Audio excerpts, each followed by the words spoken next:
Bom dia a todos. Hoje é sexta-feira, 28 de fevereiro de 2020. Estou falando aqui em Jundiaí, São Paulo, Brasil. Vou ler aqui um trecho da dissertação 43 do segundo volume da Mensagem do Graal na Luz da Verdade de Abidrushim. Eu sou o Senhor teu Deus.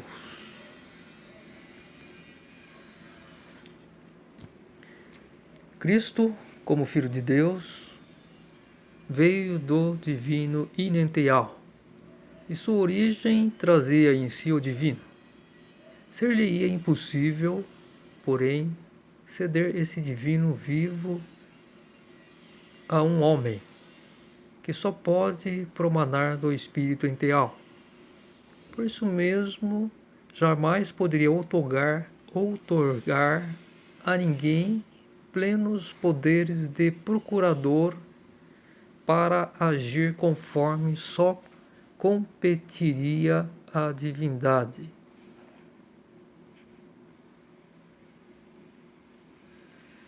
Como, por exemplo, perdoar pecados. E isso ocorreria somente mediante os efeitos da vontade divina, distribuídos na criação, e que condiciona a ação recíproca, equilibrada com exatidão, e na qual paira implicitamente a imutável justiça do Criador.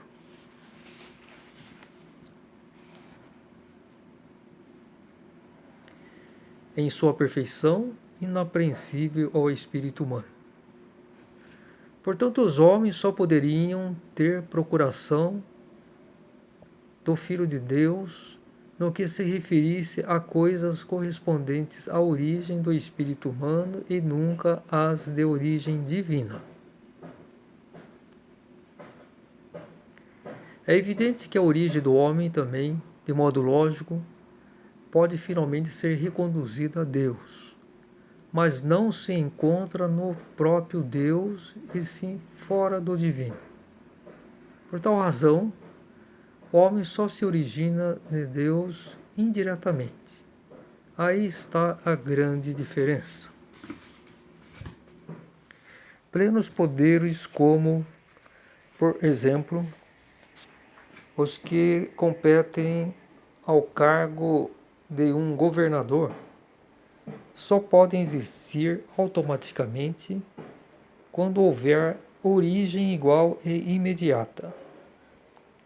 Isso pode ser facilmente compreensível a qualquer pessoa, porque um procurador deve possuir todas as qualificações da autoridade que lhe transmite os poderes, para poder atuar em seu lugar em uma atividade ou cargo. No caso a que nos referimos, só poderia, por conseguinte, vir um procurador diretamente do divino inenteal, como no caso de Cristo. Se ainda assim uma pessoa empreendesse isso, mesmo de boa fé, segue-se que, pela natureza da coisa, suas determinações não teriam valor duradouro nem vida, por serem apenas puramente terrenas. E os que vissem nela mais do que isso, incorreriam em erro, que só depois da morte se lhes tornaria claro, tendo perdido todo o seu tempo na terra para a ascensão. São ovelhas transviadas que seguem um falso pastor. Como esta lei suprema, eu sou o Senhor teu Deus, não terás outros deuses ao meu lado, são frequentemente também violadas as outras leis, por não serem compreendidas. E, contudo, os mandamentos outra coisa não são senão a explicação da vontade divina, que repousa na criação desde o princípio, não podendo ser desviada em um tris sequer de sua trama. Como se torna ridícula, ante tal consideração, a máxima de tantos homens que se encontram em oposição a toda a perfeição e a todo critério divino de que o fim justifica os meios? Que confusão louca não acarretaria isso, se as leis de Deus pudessem ser burladas dessa maneira? Quem puder ter uma noção, mesmo que pequena, da perfeição, a este não resta senão rejeitar de antemão tais coisas impossíveis. Assim que uma pessoa tenta fazer uma imagem certa da perfeição de Deus, isso poderá lhe servir como bordão para a mais fácil compreensão de todas as coisas da criação. Saber o que seja a perfeição divina, dar-lhe contínua atenção, são a chave para a compreensão da obra de Deus, a qual também o próprio homem pertence. Bom, essa dissertação ela tem umas 15 páginas. Ela é uma das mais longas, né? Que Abarizio escreveu. Geralmente as dissertações que ele escreve tem assim, acho que em média, uns 4, 5 páginas. E essa aqui é um pouco longa. Eu pego trechos e eu vou ler um pouco e refletir por alguns pontos. Esse vídeo pode interromper, eu não sei se vai estender um pouco ou não, mas geralmente ele é como estou gravando no celular, e armazenamento e encerra, eu não sei exatamente, talvez ele encerra bruscamente, né? Dá alguns avisos assim, né? Mas eu vou tentar refletir alguns pontos então sobre essa dissertação. Cristo, como Filho de Deus, veio do divino inicial, e sua origem trazia em si o divino. Seria impossível, porém, ceder esse divino vivo a um homem, que só pode promanar do espírito integral. Então, nossa origem era no espírito integral. Então, esse é um ponto que as pessoas se confundem muito, né? Achando que podemos mudar de espécie. Por exemplo, falam que um ser humano tem algo de divino, e, enfim, falam, né? que nós somos divinos. É uma coisa completamente absurda, é ignorância pura.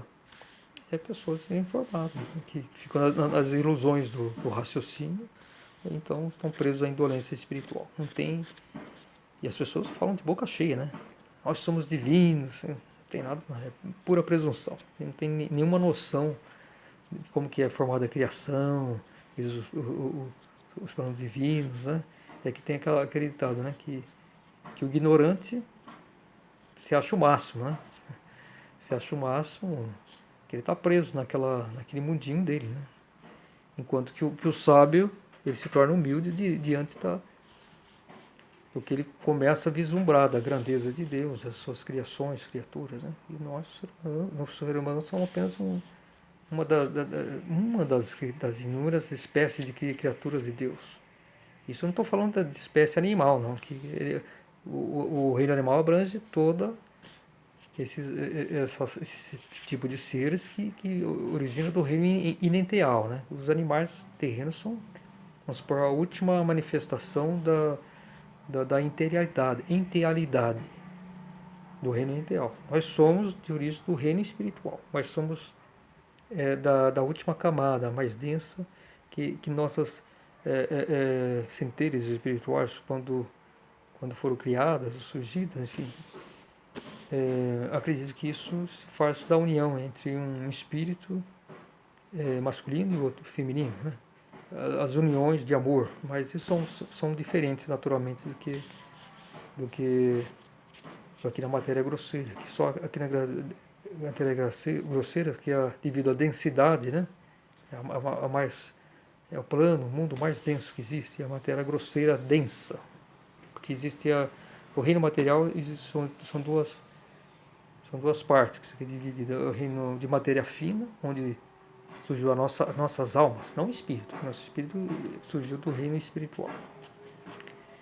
Mas a matéria fina surgiu da nossa alma, que é um corpo intermediário entre o nosso físico e o nosso espírito.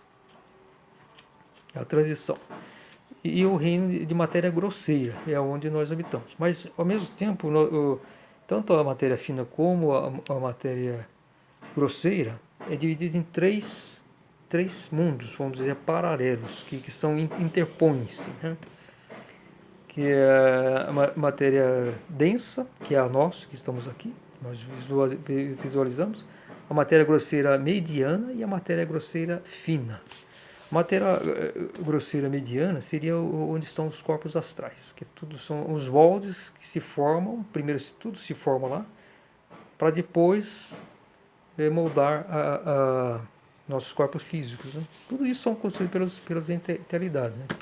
Tudo que existe na Terra, nos mundos da matéria, são comandadas e feitas, formadas pelos seres enteais. Sem eles, nada existiria. Não seria impossível nós encarnarmos.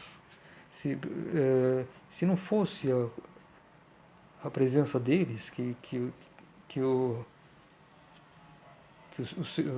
evangelistas consideram, né, ou então católicos, diabos, coisas do tipo, né? Demônios, né? Assim, não entende nada. Demônio é uma obra da intuição humana, não é obra de Deus. Né? Agora, os enteais são uma obra de Deus, são servos de Deus, e nós somos hóspedes deles. Né? Se não fosse a atuação deles, nós não poderíamos encarnar, estaríamos condenados, né, entre aspas, a sermos sempre simplesmente uma centelha inconsciente. Porque nessa faixa do reino espiritual é a mais densa, porque o reino espiritual são 7 etapas, 7 mundos. Né? É uma espécie só, mas 7 mundos, ou planos, e cada qual tem uma densidade, então, luminosidade. Então, os espíritos que nasceram, vamos dizer assim, nessas camadas, mundos superiores, devido à concentração energética, enfim, eles, por vezes, elas, após nascerem, já se autoconscientizaram. Não tem nenhuma necessidade de encarnar nos reinos materiais para essa centelha de formar atritar devido às encarnações e experiências e esse núcleo espiritual poder se desenvolver, que nem uma semente, né? Devido à pressão de estar na terra, ele vai pegando os nutrientes para brotar, enfim, e se transformar em uma árvore útil e dar frutos. É esse o objetivo do espírito humano. Alcançar a autoconscientização nos mundos materiais, devido a tantas vivências e experiências, e retornar um dia para o paraíso e viver a vida eterna. Essa é a nossa missão. Agora, então nós precisamos disso. Né? É o nosso único caminho. E se não fosse os enteais, isso não existiria. Né? Os grandes e pequenos enteais. Os pequenos estão mais próximos aqui de nós, que são, por exemplo, os gnomos, elfos, fadinhas, sereias, tudo. É um mundo infinito de seres, né? Enteais. E na época do chamado paraíso na Terra, porque nós começamos a encarnar aqui na Terra há 3 milhões de anos. E isso, inclusive, os estudos de fósseis antigos determina que anterior, aproximadamente a 3 milhões de anos, tipo a 4 milhões, 5 milhões, quando se encontram os fósseis dos primatas, era de constituição diferente.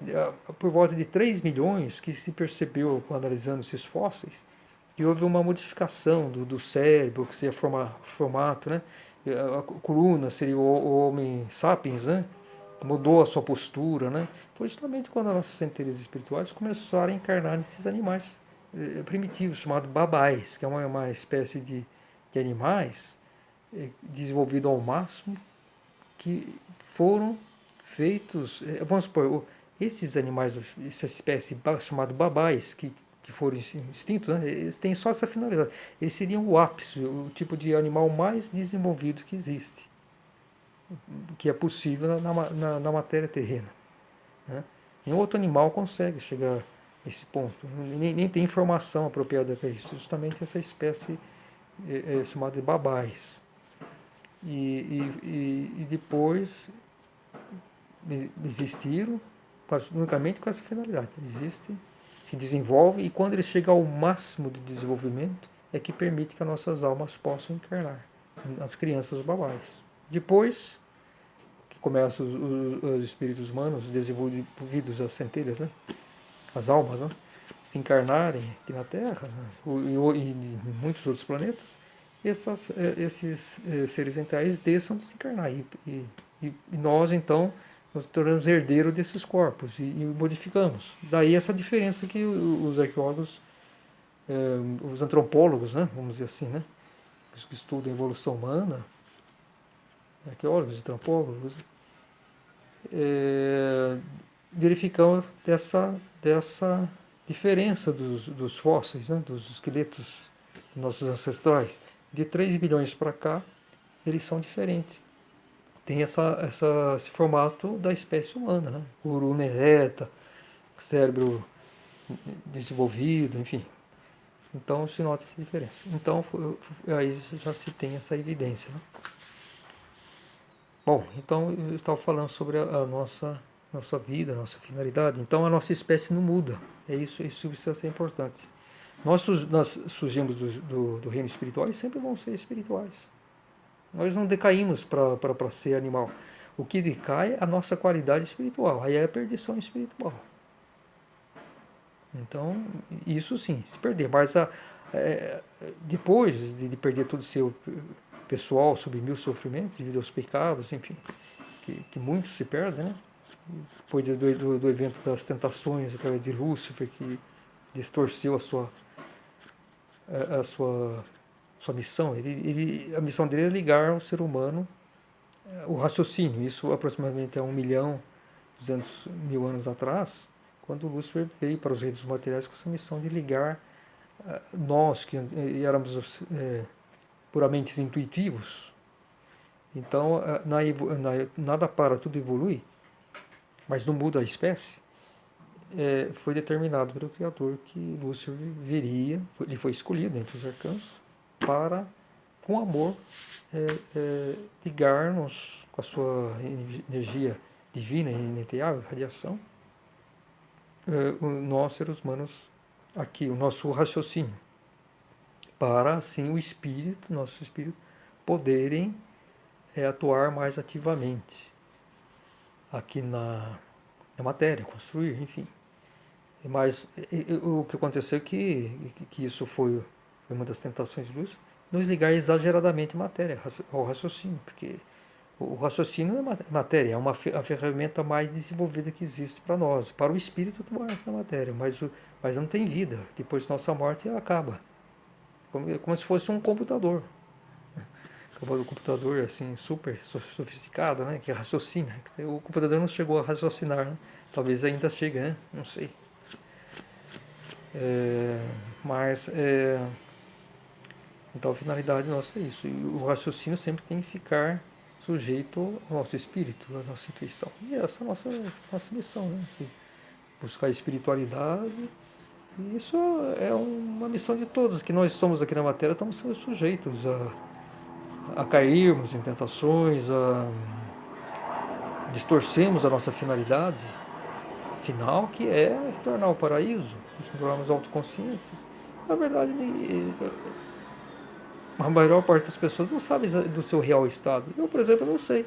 Não sei exatamente o estado da minha alma. Né?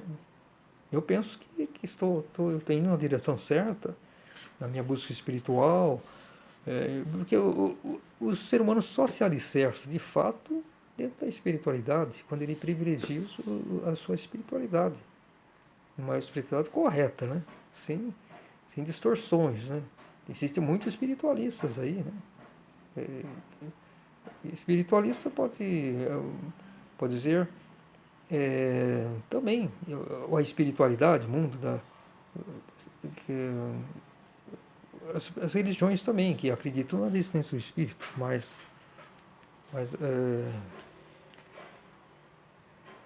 enfim, existe muitas distorções. O próprio mundo cristão ele deturpou, né, a mensagem de Cristo, né, do amor severo, né?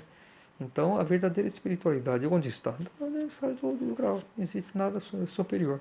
Porque o próprio Espírito Santo, o Filho do Homem, Espírito da Luz, veio aqui na Terra e escreveu de próprio punho. Portanto, é uma obra pessoal de Deus Pai. Porque a Trindade é Deus Pai, Deus Filho Jesus Cristo, que é o amor de Deus, e Deus Filho Emmanuel, o Espírito Santo, que é o Filho do Homem. Que aí vai ter nada. Qualquer uma dessas partes é Deus, Deus Pai, é Deus. Então é isso que, por exemplo, o Islã não compreende. O Islã não tem problema. Só para falar que Jesus Cristo é um profeta. Fala que é um profeta. Não reconhece ele como Deus. Eles não reconhecem a Trindade. Para eles é só Allah, que é Deus, né? Mas não reconhece. E daí é uma religião que está distorcido o conceito. Todas as religiões. O judaísmo, da mesma forma, não entende essa trindade, né? Não reconheceu o Filho de Deus, Jesus Cristo, o assassinou, promoveu o seu assassino. Então, o esclarecimento que Jesus Cristo prometeu, quando viria o Consolador, Espírito da Luz, toda a criação seria esclarecida, o espírito humano, e ele traz o juízo, é ele que traz o juízo final. Ele, o Filho do Homem, o Espírito Santo, ele é a vontade de Deus. Ele é o juiz.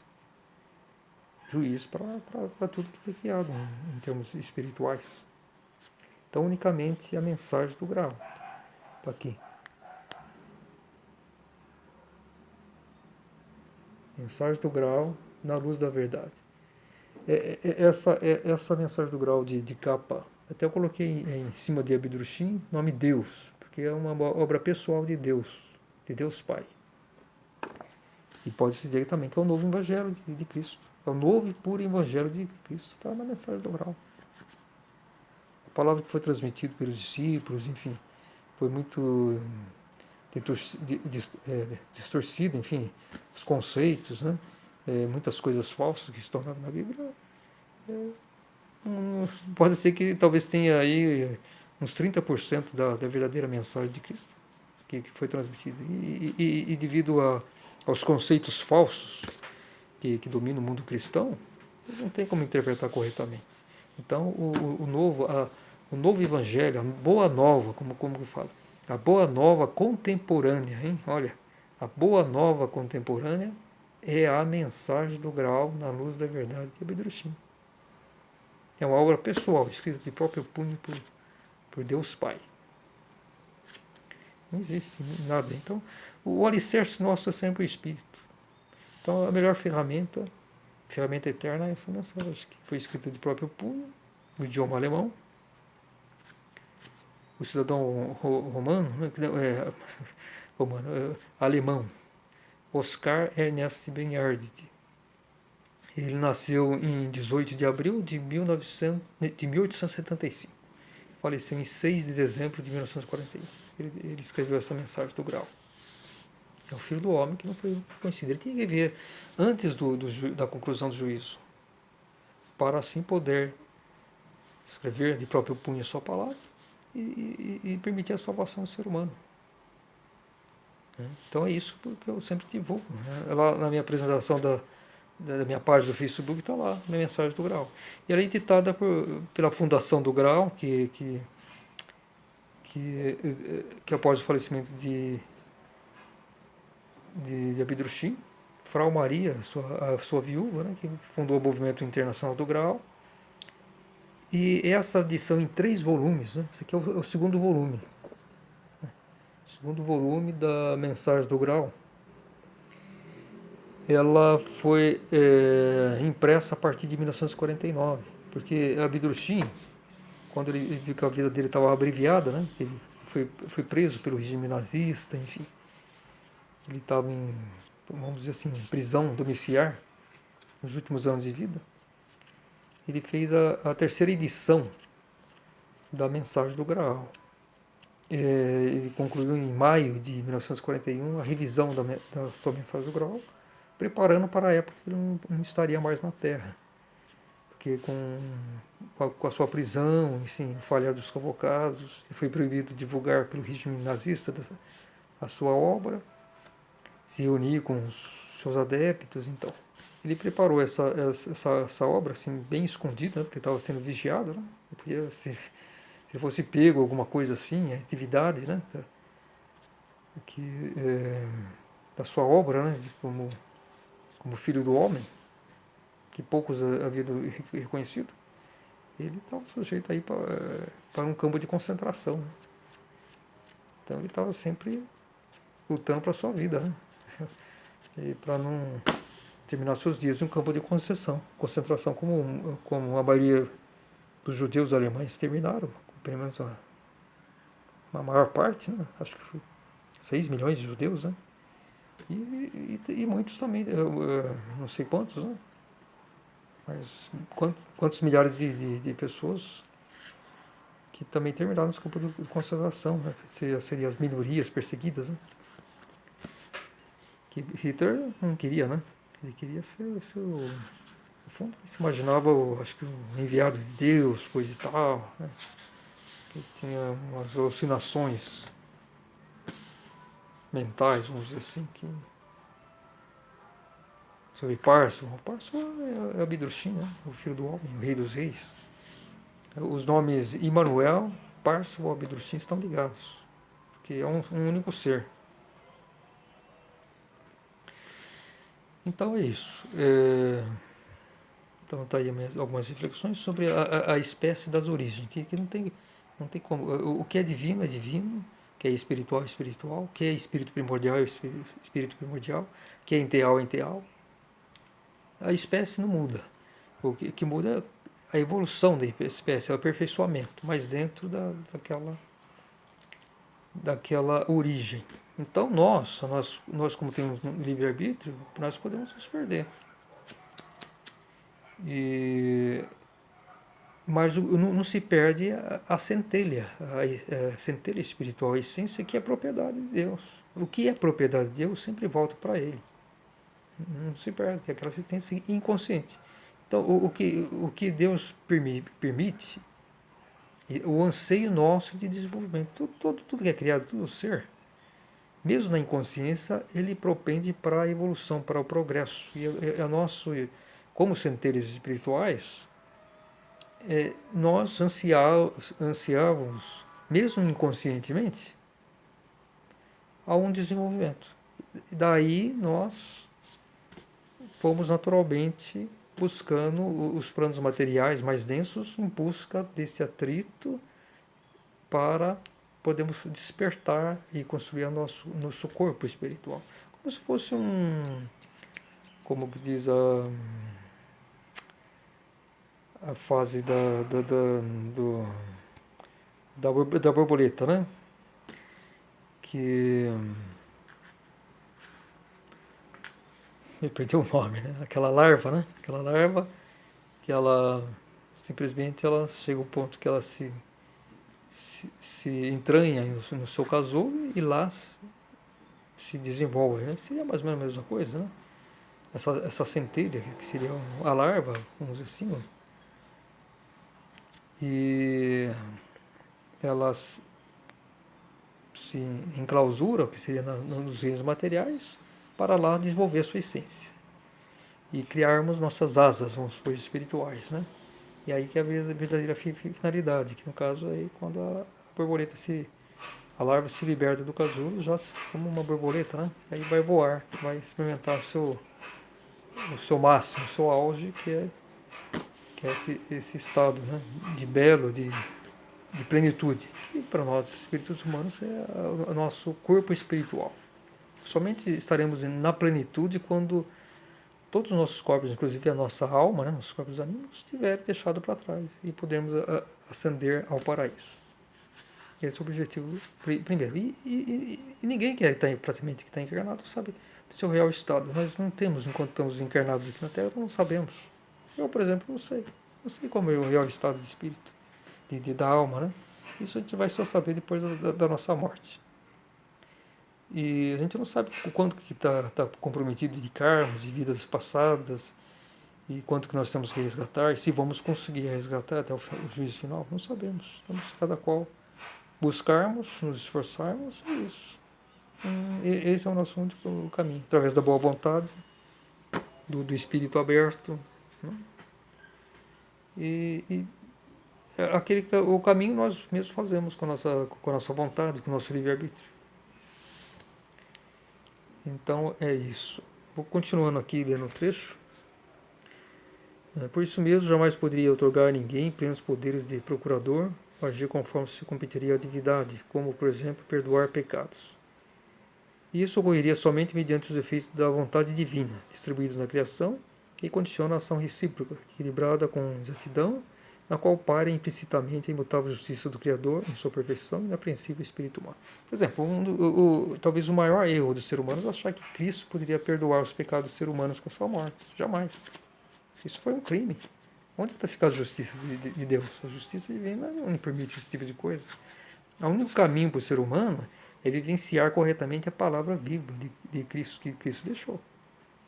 Mas conforme está na Bíblia, a interpretação não tem a menor chance de uma elucidação espiritual nesse sentido.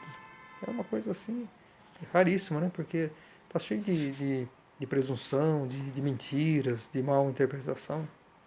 Então o ser humano só pode se salvar através da sua espiritualidade pura, dentro desse princípio de Deus, que é a sua pureza, a sua justiça e o seu amor. Não existe coisa impossível. Ninguém pode perdoar assumir os pecados do outro. Ninguém tem esse poder.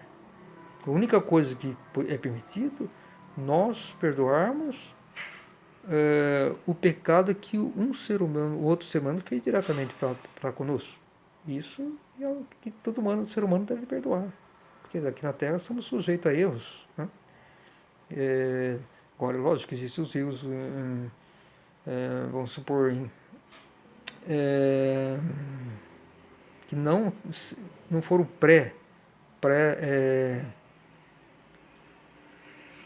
previamente planejados, vamos dizer assim, feitos com má fé. Não, às vezes erramos assim por descuido, por falta de experiência.